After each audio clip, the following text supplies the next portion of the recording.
Bukit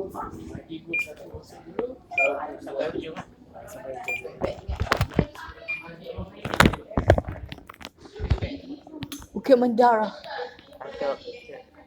Okay guys, ini kita ini macam bagi tempat-tempat alam. Macam betul gitu. Kepala Batas. Kepala Batas. Bukit Menira. Kepala Batas dari mana ni? Mana? Saya tu. Oh, saya baru tak ada 2 tahun.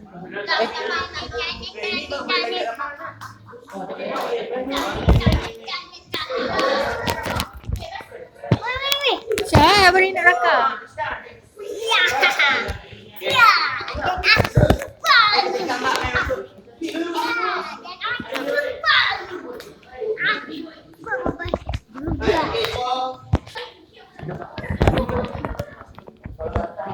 Okay guys, kita meneruskan perjalanan.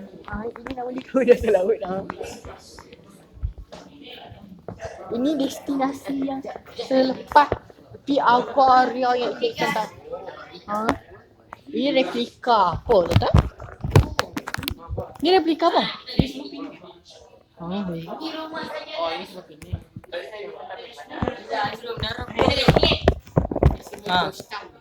Kak, ni termasuk Kedah ke? Okey lah.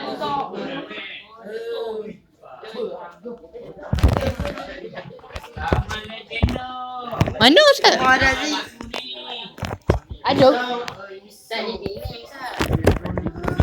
Ada ke? Kat sini ke tadi? Sekarang kita kat sini kan? Ya. Oh, patutlah lampu.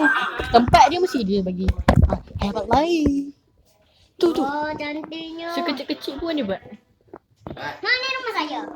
Ini rumah saya. Ya, kami nak masuk lah. Oh, banyak ya. Dia macam menyerang kan. Cuk macam biografi dah sikit tapi. Boleh lah.